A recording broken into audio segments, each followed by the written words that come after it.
Japan सरकारले र इमिग्रेसनले चाहिँ भिजा सम्बन्धी लाग्ने शुल्कको बारेमा हिजो हाचीगाचीको निजो गोनिची कसको लागि कति शुल्क लगाउने भनेर चाहिँ मन्त्री परिषदको आदेशसँगै हिजोदेखि चाहिँ शुल्कहरू चाहिँ तय गरेको छ र यो भनेको चाहिँ अब फिक्स गरिएको कुरा भएको छ। गोगाचुमा कति पैसा बनाउने भन्ने हल्का खाकाहरू आएर कानुन तयार गरिएको थियो र कानुन तयार गरिएसँगै कति पैसा तोक्ने भनेर अनुमानित पैसाहरू अघिल्लो महिनाहरूमा आइसकेका थिए शुल्कहरूको बारेमा भने हिजो 2026 को हाचीगाचीको 25 गते चाहिँ यति शुल्क गर्ने भनेर चाहिँ तय गरिएको छ। तय गरिएको शुल्कहरू भने यही वर्षको चाहिँ जियोगाचुको चैताचीबाट लागू हुनेछ।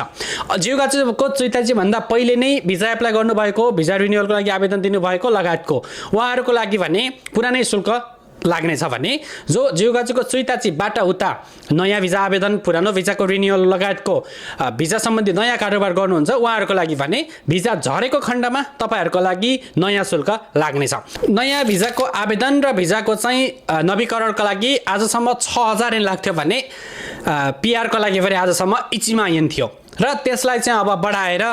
यदि तपाईँसँग चाहिँ 3 महिनाभन्दा कमको भिजा झर्यो भने इचिमा ऐन लाग्नेछ भने 3 महिनादेखि 6 महिनासम्मको लागि चाहिँ इचिमा हास ऐन लाग्नेछ। 6 महिनादेखि 1 वर्षभन्दा तलको लागि चाहिँ निमान गोस ऐन लाग्नेछ भने इचिनेनको लागि चाहिँ सामान हास ऐन लाग्नेछ र 1 वर्षदेखि 3 वर्षभन्दा तलको केसमा चाहिँ 4 मान 8000 लाग्नेछ भने 3 वर्षदेखि 5 वर्षभन्दा तलसम्मको लागि चाहिँ 6 मान 4000 र 5 वर्षभन्दा माथिको लागि चाहिँ 7 मान 5000 ऐन लाग्ने कुरा जनाइएको छ र अहिलेको पिआरको केसमा पनि निचिमा ऐन लाग्ने तय गरिएको छ। सो नयाँ शुल्क चाहिँ जियोगाचुको चैताचीबाट लाग्नेछ यो कुरा तय भइसक्यो र अबको जियोगाचुको चैताचीबाट नयाँ भिजा आवेदन दिने र भिजाहरू चाहिँ रिन्युअल गर्ने सबैको केसमा भने र पिआर एप्लाई गर्ने केसमा नयाँ शुल्क लाग्नेछ तपाईँको भिजा झरेको खण्डमा।